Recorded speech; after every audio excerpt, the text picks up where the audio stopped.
నేను ఆత్మవశుడనై ఉండగా యెహోవా నన్ను తోడుకొని పోయి ఎముకలతో నిండి ఉన్న ఒక లోయలో నన్ను దింపెను. ఆయన వాటి మధ్య నన్ను ఇటు అటు నడిపించుచుండగా ఎముకలు అనేకములు ఆ లోయలో కనబడెను. అవి కేవలం ఎండిపోయినవి. ఆయన నరపుత్రుడా, ఎండిపోయిన ఎముకలు బ్రతుకగలవా అని నన్ను అడగగా, ప్రభువా యెహోవా అది నీకే తెలియనని నేను అంటేని. మొదటగా అసలు ఇక్కడ యెహెజ్కేలు గారిని ఆత్మవశుడుగా దేవుని హస్తం కొనిపోయిందంట. పరిశుద్ధాత్మ, ఈరోజు మన ప్రత్యేకంగా అభిషేకం గురించి కొన్ని విషయాలు మనం ప్రతివారం కొన్ని విషయాలు మనం తెలుసుకుంటూ ఉన్నాం. పరిశుద్ధాత్మ దేవుని గురించి. పరిశుద్ధాత్మ పొందుకున్నప్పుడు ఎలా ఉంటుంది? గత వారంలో మనం మాట్లాడుకున్నాము. మొదటగా అభిషేకము వచ్చినప్పుడు మనం మర్చిపోయి దేవుని స్తుతిస్తూ ఉంటాము. రెండవదిగా అన్య భాషలు కావాలంటే దేవుడు అన్య భాషలు ఇస్తాడు. తర్వాత ప్రవచన వరం ఇస్తాడు, ఆ భాషలకు అర్థం చెప్పే వరం ఇస్తాడు అని. అలాగే పరిశుద్ధాత్మతో మనం నింపబడినప్పుడు ఏమవుతుంది అంటే మనం ఆత్మలో పరవశిస్తామంటే, అంటే మనం ఏ స్థలంలో ఉన్నామో మర్చిపోయి ఆత్మలో పరవశం పొంది ప్రార్థిస్తూ ఉన్నప్పుడే దేవుని శక్తి మన లోపల ఉన్న ఆత్మను తీసుకొని ఎక్కడికో. సపోజ్ భక్తులు దైవజనులు ఎందరో గడిచిన కాలంలో మేము పరలోకం చూసాము, లేదు మేము నరకం చూసాము, లేకపోతే దేవుడు ఇప్పుడు మనం ఒకవేళ గుర్తించాలంటే యోహాను గారు పద్మాసు ద్వీపంలో పరవాసిగా ఉన్నప్పుడు ఆయన ఆత్మ పరలోకమునికి వెళ్ళి ఎలా ఉన్నది అన్నది క్లియర్గా దేవుడు దర్శనంలో ఆత్మను తీసుకెళ్లి ప్రత్యక్షంగా చూపించాడు. అది దర్శనము కాదు, అది కల కాదు, ఆత్మనే కొనిపోయి అక్కడ చూపించాడు పరిస్థితులను. అంటే ఇదేంటి అంటే మరి చివరి స్టెప్ దేవునిలో ఆనందించేటప్పుడు పరిశుద్ధాత్మతో నింపబడినప్పుడు మొదటగా అనుకుంటాము అభిషేకంతో గట్టిగా చప్పట్లు కొడితేనే మనం అభిషేకం అనుకుంటాం, లేకపోతే అన్య భాషలే అనుకుంటాము, లేకపోతే దర్శనాలే అనుకుంటాము, లేకపోతే భాషల అర్థం చెప్పడం అనుకుంటాం. ఇంకా దీనికి కొలత లేదు. ఆ పరిశుద్ధాత్మకి ఇంతవరకే హద్దు నువ్వు ఇంతనే ఉండాలని లేదు. నువ్వెంత ఇందాక చెప్పిన రీతిగా నీకు ఎంత ఆకలి ఉంది, నువ్వెంత తాగుతావో తాగు, నీకెంత ఆకలి ఉందో నువ్వు తిను. ఈ వాక్యము జుంటె తేనె దారల కంటే మధురమైనది. ఇది నీ యొక్క దప్పికను తీర్చే జీవ జలము. నువ్వెంత కావాలంటే అంత తీసుకుంటే నీవు హృదయపూర్వకంగా సంతోషించినట్లుగా, తృప్తి పొందినట్లుగా. నువ్వెంత బంగారం కొనుక్కున్నా మనకు తృప్తి ఉండదు. ఇంకొకరి ఏదైనా మోడల్ వస్తే అది చేపించుకుంటే బాగుంటుంది. ఎన్ని చీరలు డ్రెస్సులు కొనుక్కున్నా ఇంకొక కొత్త రకం మోడల్ వస్తే, ఇంకొక కలర్ వస్తే ఈ కలర్ కానీ ఈ శారీ మోడల్ తీసుకుంటే బాగుంటుంది అనిపిస్తుంది. ఒకవేళ చిన్నప్పుడు మామూలుగా మేము అనుకునే వాళ్ళము, అబ్బా సైడ్ బెడ్రూమ్ ఉన్న ఇల్లు అంటే చాలా గ్రేట్, అలా బెడ్రూమ్ ఉన్న ఇల్లు అలా ఎక్కడన్నా చూస్తే ఎప్పుడు, ఎందుకంటే నాకు తెలిసినంత వరకు స్ట్రైట్గా 3 గదులు ఉన్న ఇల్లే తెలుసు. ఎక్కడికన్నా వెళ్ళి సైడ్ బెడ్రూమ్ ఉన్నది అలా చూస్తే అది ఏమనిపిస్తుంది అంటే కొత్తగా అనిపిస్తూ ఉంటుంది. అది అనిపించేది. ఇప్పుడు ఆ సైడ్ బెడ్రూమ్లు పోయినాయి, అన్నీ పోయాయి, మళ్ళీ డూప్లెక్స్లు వచ్చాయి. అంటే ఒక దానికి ఒక హద్దు అనేది లేనే లేదు, సంతృప్తి లేదు. కానీ దేవుని ఆత్మలో నువ్వెంత కావాలంటే అంత తృప్తికరమైన పరిశుద్ధాత్మ దేవుడు నేను నింపుతాడు. హల్లెలూయా. నీకు తృప్తి తీరా అమ్మయ్య ఈరోజు దేవుడు నన్ను బలపరిచాడు అంటే ఆయన అభిషేకంలో ఒక తృప్తికరమైన జీవితం ఉంటుంది. మిగిలిన డబ్బులో, ధనంలో, బంగారంలో, హోదాలో, ఉద్యోగంలో, ఇంకా నీకు దేంట్లో కూడా ఈ తృప్తి ఉండదు. కానీ పరిశుద్ధాత్మలోనే ఈ తృప్తి నీకు లభిస్తూ ఉంటుంది. అయితే ఇక్కడ ఆత్మ పరవశము చెంది యెహెజ్కేలుని దేవుడు ఆత్మవశుడుగా ఆ స్థలానికి తీసుకెళ్లి చూపిస్తున్నాడు. ఇంకో చాలా చోట్లకు తీసుకెళ్లాడు. ఈ యొక్క యెహెజ్కేలు గ్రంథంలో యెహెజ్కేలుని దేవుని హస్తము అనేక ప్రాంతాలకు తీసుకువెళ్ళి మరి మండపాలు అనేక దేవుడు ఏదైతే మాట్లాడాలనుకున్నాడో ఇశ్రాయేలు ప్రజల గురించి చాలా తేటగా యెహెజ్కేలుతో దేవుడు మాట్లాడాడు. అయితే ఇక్కడ ఎక్కడికి తీసుకెళ్లాడు అంటే ఎముకల లోయకి తీసుకెళ్లాడంట. ఈ ఎముకల లోయ ఎలా ఉంది అంటే, సపోజ్ కరోనా వచ్చినప్పుడు శవాలన్నీ గుట్టలుగా ఒక పెద్ద లోయ తవ్వేసి దాంట్లో వేసి పూడ్చిపెట్టారంట. ఒకవేళ ఇప్పుడు అది మనం ఓపెన్ చేసి చూద్దామా? ఏం కనిపిస్తాయి? ఎముకలు కనిపిస్తాయి. ఎముకలు మాత్రమే ఉంటాయి. ఇప్పుడు 2-3 సంవత్సరాలు అయిపోయింది కాబట్టి. అదేవిధంగా ఆనాడు ఒక యుద్ధంలో ఓడిపోయినటువంటి సైనికులందరినీ తీసుకువెళ్ళి ఒక లోయలో వేసి పాతి పెట్టేవాళ్ళంట. అలా పాతి పెట్టినటువంటి ఆ యొక్క ఎముకలు గూడులు, అక్కడ శరీరం అంతా కూడా మట్టిలో కలిసిపోయింది. ఎముకలు మాత్రమే ఒక గొప్ప సమూహము ఒక లోయలో ఉంది. లోయ అంటేనే చీకటి, లోయ అంటేనే లోతైనది. మరి అదేదో మార్గం సరళంగా వెళ్ళేది కాదు. అలాంటి స్థలములో ఎముకలు, మామూలుగా ఎక్కడన్నా ఒక ఎముక చూస్తే మనం ఖచ్చితంగా మరి భయపడతాం. అలాంటిది డైరెక్ట్గా ప్రవక్తని ఆ ఎముకల లోయలో దింపేశాడు. అంటే ప్రత్యక్షంగా దేవుడు మాట్లాడటం అంటే ముఖాముఖిగా మాట్లాడుతున్నాడు. ఆ ఎండిపోయిన ఎముకలతో నిండి ఉన్న ఒక లోయలో నన్ను దింపాను. ఆయన వాటి మధ్య నన్ను ఇటు అటు నడిపించుచుండగా ఎముకలు అనేకములు ఆ లోయలో కనిపిస్తుంది. ఎటు చూసినా నడిపిస్తున్నాడు. నడువు, ఇటు నడువు, అటు నడువు, చూడు ఇక్కడ ఏమున్నాయో చూడంటే ఎటు చూసినా ఎముకలే. ఎముకలు గూడే కనిపిస్తున్నాయి, ఏమీ లేవయ్యా ఇక్కడ. అయితే అంటున్నాడు, మరి ఎండిపోయిన ఎముకలు, కేవలం ఎండిపోయినవి మాత్రమే ఉన్నాయి. ఆయన అంటున్నాడు, నరపుత్రుడా, ఎండిపోయిన ఎముకలు బ్రతకగలవా అని అడిగితే ఏచికెళ్ళమన్నాడు. అయ్యా నాకేం తెలుసయ్యా ప్రభు, అది నీకే తెలియను. తెలుసు ఏచికెల్ గారికి దేవుడు ఏదైనా చేయగలిగిన శక్తిమంతుడు అని తెలుసు. నాకైతే తెలియదు. నాకు తెలుసు, నేను అలా చేస్తా ఇలా చేస్తా, నువ్వు అనుకుంటే అలా ఎక్స్ట్రా మాట్లాడలేదు. కానీ ప్రవక్త దేవుడి మీద ఆధారపడ్డాడు. దేవుడు ఏదైనా చేయగలిగిన శక్తిమంతుడని నమ్మాడు. ఆయన అనుకుంటే ఈ ఎండిన ఎముకలు దేనికి సాదృశ్యంగా ఉన్నాయి అంటే అప్పటి కాలంలో ఇశ్రాయేలీలకు సాదృశ్యంగా ఉన్నాయి. ఆ ఇశ్రాయేలును యొక్క ప్రవర్తనను ఏజ్కేలుకు తెలియచేయడానికి ఆ లోయలోనికి దేవుడు ఆ యొక్క ప్రవక్తను ఆ లోయలోకి తీసుకొచ్చాడు. ఈ ఎండిపోయిన జీవము లేనివి, ఎండిపోయినవి ఎలాగైతే ఉన్నాయో ఇశ్రాయేలు ప్రజలు కూడా ఎండిపోయిన స్థితిలో ఉన్నారు. ఎండిపోయిన స్థితిలో ఉన్నారు. ఎందుకు ఎండిపోయారు? జీవము లేదు వాళ్ళలో. ఎందుకు జీవం లేదు? నేను ఎన్నిసార్లు నడిపించాను? ఎర్ర సముద్రాన్ని ఎలా చీల్చాను? ఎరికో కోట గోడల్ని ఎలా మరి పడగొట్టాను? ఎన్ని అద్భుతాలు చేశాడు? ఇవన్నీ తెలియదా ఇశ్రాయేలు ప్రజలకు? తెలుసు, ఎన్నోసార్లు తెలుసు. ఎన్నో అద్భుతాలు, ఎన్నో కార్యాలు. తప్పు చేయటము, మళ్ళీ దేవుని పాదాలు పట్టుకోవటము, కన్నీరు కార్చటము, ప్రవక్తలు వచ్చి హెచ్చరించటము, మళ్ళీ తిరిగి పాపంలో పడిపోవటం. వీళ్ళ స్థితి ఎలా ఉందంటే ఎండిపోయిన పరిస్థితి, మార్పు లేని పరిస్థితి. ఎందుకు అంటే వాళ్ళలో జీవము లేదు. జీవం ఉంటే ప్రాణం ఉంటే మనకి చిన్న చేయి కోసుకుంటేనే నొప్పి పుట్టింది. జీవం లేనప్పుడు నువ్వు ఎన్నిసార్లు కోసుకున్నా, లేకపోతే ఏ నరము మరి ఊడిపోయినా, ఏ అవయవం పని చేయకపోయినా తెలియదు. అంటే పరిశుద్ధాత్మ దేవుడు మనలో లేకపోతే మనము ఫలిస్తున్నామా? మనం ఎండిపోయామా? మన ఆత్మీయ స్థితి ఎలా ఉంది? దేవుడు మనతో మాట్లాడుతున్నాడా? ఇప్పటి వరకు దేవుడు ఇప్పటిదాకా మనల్ని నడిపించిన దేవుడు ఇక మీదట మనతో ఉన్నాడా లేడా? దేవుని శక్తి పోయిందన్న సంగతి తెలియకుండా సంసోను విరజమ్ముకున్నాడంట. అప్పటికి తన బలము పోయిందని అప్పుడు తెలుసుకున్నాడు. అంటే అక్కడ సంసోను పాపంలో పడిపోయి తన బలం ఉంది లేదన్న సంగతి కూడా మర్చిపోయాడు. క్రైస్తవులమైనటువంటి మనము ఇప్పుడు ఎప్పటికప్పుడు జీవం కలిగి ఉండాలి. చిన్నదిలా గుచ్చుకోగానమ్మా నొప్పి వచ్చి, ఇది పాపము, ఇది అసహ్యము, ఇది కంపు, ఇది దురాత్మ, ఇది కీడు, ఇది లోకం అని అసహ్యం నీకు పుట్టాలి. ఇది పుట్టకుండా పాపములోనే డొల్లాడుతూ ఉన్నావంటే, ఆ యొక్క దుర్వాసన నీకు రావట్లేదు అంటే నీ ముక్కు పని చేయట్లేదు అంటే దాని అర్థం ఏంటంటే నీలో ఒక అవయము చెడిపోయింది. ఆత్మీయ స్థితిలో నీకు ఒక లోపం ఏర్పాటయింది. కంటికి కనపడుతున్న పాపం నీ కళ్ళకు కనపడట్లేదంటే నీ మనోనేత్రాలు మూసుకుపోయి ఉంటున్నాయి. ఆ కనపడేది నీకు ఏదైనా దెబ్బ తగిలిన ఆ గాయము నీకు నొప్పి లేకుండా చేస్తుందంటే నువ్వు పాపంలో కూరికిపోయి ఉన్నావు.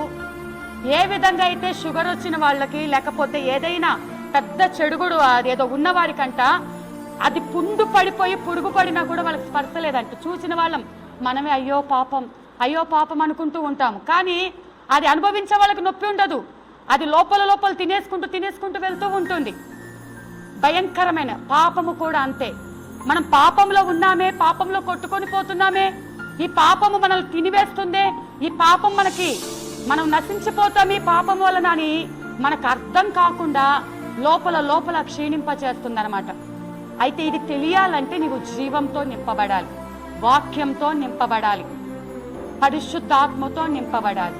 అయితే ప్రవక్త అన్నాడయ్యా నాకేం తెలుసయ్యా, అది నీకే తెలుసు. అవి కేవలం ఎండిపోయినవి. నాడు క్రైస్తవులు ఎంతో మంది ఎండిపోయిన స్థితిలో ఉంటున్నారు. ఎండిపోయిన స్థితి అది వారికి గమనించకుండానే ఉంటున్నారు. అయితే అందుకాయన ప్రవచనం ఎత్తి ఎండిపోయిన ఎముకలతో ఇట్లనము, ఎండిపోయిన ఎముకలారా యెహోవా మాట ఆలకించుడి. ఈ ఎముకలకు ప్రభువైన యెహోవా సెలవిచ్చినదేమనగా, మీరు బ్రతుకున్నట్లు నేను మీలోకి జీవాత్మను రప్పించుచున్నాను. మొదటిగా అందుకు ఆయన ఏమంటున్నాడు, ప్రవచనం ఎత్తి ఎండిపోయిన ఈ ఎముకలతో ఇట్లను. అంటే ఇక్కడ దేవుడు ఒక అధికారాన్ని తన బిడ్డలకు ఇస్తున్నాడు, తన మాట వినేవారికి. ఒకవేళ యేసుకేలు నాకు తెలుసయ్యా దీన్ని ఇలా చెయ్యాలి, ఇలా ప్రార్థన చేస్తే ఇవి బ్రతుకుతాయి, లేకపోతే ఈ నూనె పొయ్యాలి, లేకపోతే అలా చేయాలి. సొంత జ్ఞానం కాదు, నాకేం తెలుసు ప్రభువా, నీకే తెలుసు. అప్పుడు దేవుడి మీద కంప్లీట్ గా ఆధారపడిపోవాలి. ఆధారపడిపోయినప్పుడు ఏమంటున్నాడు, ఇప్పుడు ప్రవచనం ఎత్తి మాట్లాడు అంటే అప్పటిదాకా శక్తి లేదు, కానీ దేవుడు అధికారం ఇవ్వగానే ప్రవచనం ఎత్తడానికి దేవుడు అధికారం ఇచ్చి ఉంటున్నాడు. హల్లెలూయా. ఆయన మన నోటికి శక్తినిస్తాడు, ప్రవచనం ఎత్తి మాట్లాడటానికి, అధికారంతో కూడి సాతానును గద్దించడానికి దేవుడు అధికారం ఇచ్చి ఉంటున్నాడు. ఆయన మాటకు లోబడుతున్నావా? ఇది ఎలా సాధ్యమవుతుందయ్యా? ఇది అవుతుందా? ఇది జరిగేదేనా? ఇది ఎలా జరుగుతుంది? ఎముకలను తీసుకొచ్చి నన్నిట్లా చేయమంటున్నావు, నీ ప్రవచనం ఎత్తితే బ్రతుకుతాయా? అవిశ్వాసం, అపనమ్మకము ఆయనలో లేదు. దేవుడు చెయ్యగలడని నమ్మాడు. అంటే దేవుడు నీకు ఒక మాట చెప్తున్నప్పుడు ఆ మాటకు నువ్వు లోబడిపోవాలి. అది ఏదైనా కావచ్చు, మనకైతే మనకు అసాధ్యమే, కానీ దేవుడు అనుకుంటే కనురెప్ప పాటలు అద్భుతం చేయగలడు. ఆయన ఏదైనా చేయగలిగిన దేవుడు చెప్పాడు కాబట్టి నువ్వు నమ్మి తీరాల్సిందే. ఏ స్థితిలో ఆయన నువ్వు నమ్మి తీరాల్సిందే. ఒక మిషనరీ సేవకుడు ఉన్నాడండి, ఫ్రాన్సిస్ గారని. నిజంగా జరిగిన సంగతి. ఆయన పేరు ఫ్రాన్సిస్ గారు. మరి వైవా అని చెప్పి బైబిల్ కాలేజీలో అనేక సేవకుల్ని తర్ఫీదిచ్చి మిషనరీస్గా పంపిస్తూ ఉంటారు. అయితే ఆయన ఆ కాలేజీలో ఫీజు కట్టాలంట. మరి అప్పటి కాలంలో మిషనరీస్ కానీ దేవుని పిల్లలు కానీ ఎంతో ప్రయాసపడి ఎలాగైనా, ఇప్పుడంటే సేవకులు చాలా పెరిగిపోయారు, నిజమైన విశ్వాసులు తగ్గిపోయారు, సేవకులు పెరిగిపోయారు, లెక్కలకైతే సంఘాలు పెరిగిపోయాయి, ఇలా ఉంది. కానీ నిజముగా దేవుని కోసం నిలబడి ప్రాణాలను సైతం లెక్క చేయకుండా కష్టాలను, నిందలను, శ్రమలను ఓర్చుకుని చేసేవారు కొంతమంది గుంపు. ఆ గుంపు ఎవరో దేవునికి తెలుసు. వాక్యాన్ని బట్టి దేవుడు సరిచూసినప్పుడు ఎవరు సిద్ధపాటుతో ఉన్నారో, ఎవరు నిజముగా సేవ చేస్తున్నారో, ఎవరు దేవుని కోసం భారంగా ఉంటున్నారో ఆయన లెక్కలు అన్నీ ఉన్నాయి. అయితే ఈ కొద్ది మంది గుంపులాండి చాలా కష్టపడి తింటాకి తిండి లేక ఆ కాలేజీలో జాయిన్ అయ్యి చాలా ప్రయాస పడుతూ ఉండేవారు. అక్కడ కొంతమంది చాలా పేదవారిని కొంతమంది అడాప్ట్ చేసుకుంటారంట. అడాప్ట్ చేసుకొని వాళ్ళను ఆ యొక్క బైబిల్ కాలేజీలో ఫీజు మేము కడతాము, వారికి కావాల్సిన వస్తువులు అంటే సబ్బులు, పేస్ట్లు, లేకపోతే వస్త్రాలు అవి మేము స్పాన్సర్ చేస్తామని చెప్తారంట. అలాగే ఈ ఫ్రాన్సిస్ గారికి ఒక వ్యక్తి స్పాన్సర్ చేస్తారంట. అయితే ఈ వ్యక్తి స్పాన్సర్ చేసే వ్యక్తి ఫోన్ లిఫ్ట్ చేయటం మానేస్తారు. చాలా కాలం గడిచిపోయింది. కాలేజీలోనేమో ప్రతిసారి పిలిచి అకౌంటెంట్ మరి ఫీజు కట్టలేదు, ఇప్పటికే చాలా పెండింగ్ ఉంది, నువ్వు అసలు ఇంతవరకు ఫీజు కట్టలేదు, మరి ఎలా ఫీజు కడతావు అని అందరి ముందు ఫీజు అని చెప్పి అడుగుతూ ఉంటే, యవనస్తుడు మరి ఎంత సేవాభారం ఉన్నప్పటికీ మరి ఫీజు కట్టుకునే శక్తి లేక ఉంటే ఇలాగ జేబులో 2 రూపాయలు కాయిన్, మరి 2 రూపాయల కాయిన్ ఉందంట జేబులో. ఆ 2 రూపాయల కాయిన్ మరి ఇలా తడుముకొని చూసుకుంటే పరిశుద్ధాత్మ దేవుడు చెప్తున్నాడంట, ఆ 2 రూపాయలు వెళ్ళి నువ్వు ఫీజు కట్టే అంటున్నారంట. ఆ కాలేజీ యొక్క స్పెషాలిటీ ఏంటంటే, ఎందుకంటే అక్కడంతా కూడా పేదవారు కష్టపడి పనిచేసే వాళ్ళు కాబట్టి రూపాయి అయినా 5 రూపాయలైనా 10 రూపాయలైనా ఫీజు కట్టుకోవచ్చు అంట. వాళ్ళ అకౌంట్లో ఆ లెక్క రాస్తారంట, నువ్వు ఎన్ని రూపాయలు కట్టావు, ఎన్ని వందలు కట్టావు అన్నది లెక్క ఉంటుందంట. అయితే ఈయన ఫీజు చాలా ఉంది కాబట్టి అయ్యా ఈ 2 రూపాయలు వెళ్ళి కడితే వాళ్ళు ఒప్పుకోరు, అందరి ముందు నన్ను ఎగతాళి చేస్తాడు, నేను కట్టలేనంటే పరిశుద్ధాత్మ దేవుడు పదే నువ్వు వెళ్ళి ఆ 2 రూపాయలు కట్టు, ఆ 2 రూపాయలు కట్టు అని చెప్పి పరిశుద్ధాత్మ దేవుడు చెప్తున్నాడంట. సరేనని ధైర్యం తెచ్చుకోవాలని సరేనని వాష్రూమ్కి వెళ్ళి మొహం కడుక్కొని మరి వాష్రూమ్కి వెళ్ళి వచ్చే లోపల కమాండ్ ఉంటుంది కదండి, ఆ లిటిల్ సీట్లో ఆ 2 రూపీస్ కాయిన్ పడిపోయిందంట. ఇక్కడేమో అయ్యా ఇది నీ చిత్తం కాదేమో, నాకు ఎవరు చెప్తున్నారో ఏమో, ఒకవేళ నీ చిత్తం అయితే ఆ 2 రూపాయలు దాంట్లో పడిపోకూడదు కదా, మరి 2 రూపాయలకి వెళ్ళి దాంట్లో పడిపోయింది, ఇప్పుడు ఎలా ఫీజు కట్టాలి? లేదు, ఆ 2 రూపాయలు ఫీజు కట్టమన్నాడంట. నిజంగా జరిగిన సంగతి అండి. ఇప్పుడు మనమైతే అబ్బాచి పోతే పోయింది, ఇది ఎలాగా చెప్తున్నాడు దేవుడు, ఇంకొక ద్వారం తెరుస్తాడులే, ఈ ద్వారం మూసుకుపోతే ఇంకో 7 ద్వారాలు తెరుస్తాడు అనుకుంటాం. మనము అవసరం కోసం ఏమైనా మార్చేసుకుంటాం వాక్యాన్ని. మనకిష్టం దేవుని మాటను పక్కన పెట్టేసి అది మనకు కష్టం అనిపిస్తే మనకి ఇష్టమైన వాక్యాన్ని దానికి అన్వయించుకుంటాం. కాదండి, దేవుని మాట కష్టమైన, మనకు అసహ్యమైన దేవుని చిత్తం చేయాలి. అయితే చాలా కష్టంగానే తీసి ఆ 2 రూపీస్ కాయిన్ తీసి శుభ్రంగా కడిగి వెళ్ళేటప్పుడు కూడా చాలా బాధపడుతున్నాడు. నేను చదవకపోతే నువ్వు నన్ను ఎందుకు ఇక్కడికి తీసుకొచ్చావు, నేను ఈ సేవ చేయాలా, నేను ఇలా కష్టపడాలా, నేను వెళ్ళిపోయి నేను స్తుతించుకుంటూ ఉండాలా అనుకుంటున్నాడంట. లేదు ఫ్రాన్సిస్, నువ్వు వెళ్ళి ఆ 2 రూపీస్ కట్టు ఫీజు అన్నారంట. వెళ్ళి అకౌంట్ దగ్గర నిలబడి, అయ్యా నాకు స్పాన్సర్ చేసేవాళ్ళు ఫోన్ లిఫ్ట్ చేయలేదు, నా దగ్గరేమో డబ్బులు లేవు, నాకెవ్వరు పంపించేవాళ్ళు లేరు, నా దగ్గర ఉన్నది 2 రూపీస్, ఇది ఇస్తున్నాను, ఇప్పుడు నా అకౌంట్లో రాసుకోండి, త్వరలోనే నేను ఏదైనా పని చేసి మిగతాది కడతాను అని బాధతో చెప్తూ ఉంటే ఆ 2 రూపీస్ అలా టేబుల్ మీద పెట్టంగానే ఒక పరిశుద్ధాత్మ ఆయనలో నుండి ఆ అకౌంటెంట్లోకి ప్రవేశించిందండి. హల్లెలూయా, హల్లెలూయా. ఆ అకౌంటెంట్లో ప్రవేశించి వెంటనే ఆయనలో కళ్ళ నిండా కన్నీళ్ళు వచ్చాయంట. కన్నీళ్ళు వచ్చి, ఫ్రాన్సిస్ ఒక 10 మినిట్స్ నువ్వు బయట కూర్చో అని చెప్పి వెంటనే ఆయన స్పాన్సర్స్కి ఫోన్ చేశారంట. ఇలా ఒక మంచి విద్యార్థి, దేవుని సేవ పట్ల భారం కలిగిన ఒక విద్యార్థి ఉన్నాడు, మీరు ఆయనకి ఏమన్నా హెల్ప్ చేయగలుగుతారంట, వెంటనే మేము చేస్తాము, ఎంత ఫీజు ఉందో చెప్పేయండి అని ఆ స్పాన్సరు మొత్తం ఫీజుని పే చేస్తున్నానని చెప్పేసి అక్కడికి పే చేసేసారంటండి. హల్లెలూయా, చప్పట్లు కొట్టి దేవుని నామని మహిమపరుద్దాం. దేవుడు మనకు ఒక పరీక్ష ఇక్కడ ఏంటి అంటే, నేను అనే అహం అది వల్ల అవుతుందా, మన వల్ల అయితే కాదు. ఆ పడిపోయిన దాన్ని అంటే దేవుడు మనల్ని పరీక్షించే సమయము, ఎంతవరకు ఆయన మాట వినగలుగుతాము, ఆయన మాట వినగలుగుతాము, లోబడుతున్నాము, ఆయన మాట చెప్పినప్పుడు లోబడుతున్నాము. సరే అది అయిపోయింది, కన్నీటితో వీళ్ళ బయట పిలిచినప్పుడు అయ్యా చెప్పండి అంటే నీ ఫీజు క్లియర్ అయిపోయింది. నీ ఫీజు క్లియర్ అయిపోయిందంటే ఎవరు అంటే మరి చెప్పొద్దు అన్నారు ఆ వ్యక్తి. నీ ఫీజు అయితే క్లియర్ అయిపోయింది, నువ్వు వెళ్ళి ఇంకా జాగ్రత్త చదువుకో అని చెప్పారంట. ఇంకా ఇంటికి వచ్చి ఆ రూమ్కి వచ్చి ఆ హాస్టల్ రూమ్కి వచ్చి స్తుతిస్తూ కన్నీటితో దేవుని స్తుతిస్తూ ఉండగా ఇంతకాలము ఫోన్ ఎత్తని మనిషి అంట స్పాన్సరు, ఈయనకి స్పాన్సర్ చేసే వ్యక్తి ఫోన్ ఎత్తాడంట. ఫోన్ ఎత్తి, అయ్యా ఫ్రాన్సిస్, నేను ఒక అర్జెంట్ పని మీద వేరే దేశం వెళ్ళాను, నన్ను క్షమించు, నీ ఫీజు ఇప్పుడు కట్టేస్తాను, మరి ఏ నెంబర్కి పంపించమంటావంటే మనం అనుకుంటాము, ఒకళ్ళు నేనైతే అనుకుంటాను, సరేలే ఈ సంవత్సరానికి అయితే క్లియర్ అయిపోయింది, ఈ డబ్బులు తీసుకొని వచ్చే సంవత్సరానికి కట్టుకుందాం, లేకపోతే ఇంకొక పని చేద్దాం అనుకుంటాం. మన స్వభావం, నా స్వభావం ఒకవేళ. కానీ ఆ ఫ్రాన్సిస్ అంట, అయ్యా నా ఫీజు క్లియర్ అయిపోయింది, నా ఫీజు దేవుడు ఒకరి చేత ప్రేరేపించి ఫీజు మొత్తం క్లియర్ చేశాడు.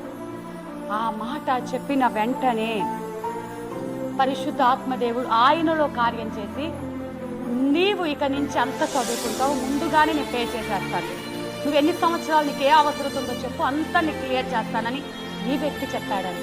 ఇక్కడ ఈ వ్యక్తిలో మనకేం కనిపిస్తుందంటే యథార్థత. అంటే డబ్బు వస్తుంది కదా, నాకు అవసరత ఉంది కదా, నాకు ఖచ్చితంగా అవసరత, కానీ దేవుడు పరిశుద్ధాత్మ దేవుడు ఇంత చిన్నవి కూడా గమనిస్తూ ఉంటాడండి. ఆయన పరిశుద్ధాత్మ కార్యము మనలో క్రియ జరిగించాలి అంటే, చాలా మంది నాకు ఆత్మ రాలేదు, నాకు ఆత్మ నడిపింపు లేదు, నాకు ఇంకా ఇలా జరగలేదు అలా జరగలేదు అనుకుంటూ ఉంటారు. ఆయన మనలోకి రావాలి అంటే మనం ఎంత పరిశుద్ధంగా ఉందా, ప్రతి చిన్నది దేవుడు నీతో ఖచ్చితంగా చెవులో చెప్తూనే ఉంటాడు, ఇలా వెళ్ళు, ఇలా వెళ్ళద్దు, ఇలా చెయ్యి, ఇలా చేయకూడదు. ఆయన మాటకి మనం ఎలా లోబడట్లేదు. ప్రతి చిన్న విషయం పర్టికులర్గా కూడా ఆయన చూస్తూ ఉంటున్నాడు. ఆయన యథార్థ, అక్కడేమో లోబడిపోయాడు, అహం నచ్చిపోయింది, నేను ఎలా నీ 2 రూపీస్ తీసుకుని వెళ్తే ఫ్రెండ్స్ ముందు నన్ను ఎగతాళి చేస్తాడన్నాడు. అక్కని చంపుకొని వెళ్ళటానికి సిద్ధపడ్డాడు, ఆ 2 రూపీస్ కూడా దాంట్లో పడిపోయింది. అక్కడ కూడా చంపుకొని, అంటే దేవుడు కార్యం చెయ్యాలంటే నాకు తెలుసు, నా జ్ఞానం, నా బలం, నా శక్తి అది చచ్చిపోవాలి. శరీరానికి సంబంధించిన ప్రతి బలహీనత చచ్చిపోతే గాని దేవుడి కార్యం మనలో జరగదు. అది పరీక్షించడానికి దేవుడు కొన్ని సందర్భాలలో ఒక ఇరుకైన మార్గం గుండా నిన్ను తీసుకువెళ్తూ ఉంటాడు. ఇది ఇరుకైన మార్గం అనే, ఇది దేవుడి చిత్తం కాదు, ఇది అలా కాదు ఇలా కాదని సొంత ఆలోచన బట్టి కాక, దేవుని చిత్తానుసారంగా అది కష్టమైన, ఇబ్బంది అయినా, ఇరుకైనా నువ్వు ఆ మార్గం గుండా ప్రవేశిస్తూ ఉంటే దేవుని సహాయం తప్పకుండా నీకు అందుతుంది. ఈ మందిరము కట్టడానికి దేవుడు వాగ్దానం ఇచ్చి, మన దగ్గర డబ్బులు లేకపోయినా ఖాళీ చేతులతో మరి మందిరం కట్టడానికి దేవుడు కృప చూపించాడు. అయితే మందిరము 28 రోజుల్లో కడతానని దేవుడు మాట ఇచ్చాడు. ఇచ్చిన రీతిగానే మందిరం కట్టబడుతుంది. మధ్యలోకి వచ్చేసరికి ఎన్నో ఆటంకాలు. మరి అధికారులు వచ్చి మందిరం ఆపివేయమన్నారు. అధికారులు వచ్చి మీరు ఆపేస్తారా లేదా మందిరము, చుట్టుపక్కల వాళ్ళు వచ్చి బెదిరించి, ఎన్ని ఆటంకాలు వచ్చినా ప్రతికూల పరిస్థితి నేను అనుకుంటున్న ప్రభు నీ వాగ్దానంగా నువ్వు ఇచ్చావుగా వాగ్దానం. నేను నాకు కావాలని కోరుకోలేదుగా, నేనైతే అద్దె స్థలాన్ని అడిగానుగా, నేను అడగకుండానే నాకు వాగ్దానం చేస్తావు. నువ్వు ఎలా చేస్తావు? అందరైతే ఆపేసే పని పని చేయొద్దు, వాళ్ళకి ఇంకా రెచ్చగొట్టినట్టు అవుతుంది. అధికారులకు వాళ్ళకి విరోధంగా వెళ్ళకూడదు, పని ఆపే అన్నారు. కానీ దేవుడు ఇచ్చిన మాట కోసం కష్టమైన, నష్టమైన, నిందైన, భయమైన దేవుడు చేస్తాడని ఇలా ప్రయాణించినప్పుడు దేవుడు చివరిగా అయితే ఇంత మంచి మందిరాన్ని మనకిచ్చి ఉంటున్నాడు. హల్లెలూయా. మనకి కూడా అందరికీ ఒక వాగ్దానం ఉంటుంది. దేవుడు ఒక కార్యం చేయాలనుకుంటాడు. నీ పిల్లలకు దేవుడు ఘనంగా వివాహం చేస్తా, నీ పిల్లలకు ఉద్యోగాలు ఇస్తా, లేకపోతే అలా నిలబెడతా, ఇలా నిలబెడతా అంటారు. కానీ పరిస్థితి అలా లేదే. కానీ నమ్మకంగా ఉండు, దేవునికి లోబడు, యథార్థంగా ఉండు. దేవుని చిత్తాన్ని అది కష్టమైన, దేవుడి చిత్తమైతే అది కష్టమైన భరించు, ఓర్చుకో, దేవుని పాదాలు పట్టుకో. ఖచ్చితంగా దేవుడు తన ఘనమైన కార్యాన్ని జరిగిస్తాడు. హల్లెలూయా. మరి ఇక్కడ మరి ప్రవచనం ఎత్తి ఎండిపోయిన ఈ ఎముకలతో ఇట్లనుము, ఎండిపోయిన ఎముకలారా యెహోవా మాట ఆలకించుడి. ఈ ఎముకలకు ప్రభువైన యెహోవా సెలవిచ్చున్నదేమనగా, మీరు బ్రతుకున్నట్లు నేను మీలోకి జీవాత్మను రప్పించుచున్నాను. హల్లెలూయా. మనము బ్రతకాలి అంటే మనలోకి ఏమి రావాలి? జీవాత్మ రావాలి. ఈ లోక సంబంధంగా బ్రతుకు గురించి దేవుడు ఎప్పుడు మాట్లాడాడు. ఈ లోక సంబంధమైన శరీరము జీవించే అంటే మనం ఎన్నేళ్ళు బ్రతుకుతావో మనం శాశ్వతం కాదు, మనం యాత్రికులము. ఇక్కడ ఎంతకాలం ఉంటామో తెలియదు. మన బ్రతుకు ఎప్పుడు అంటే నువ్వు ఎప్పుడైతే జీవాత్మతో నింపబడతావో పరలోకంలో నీకు నిత్య జీవం ఉంటుంది.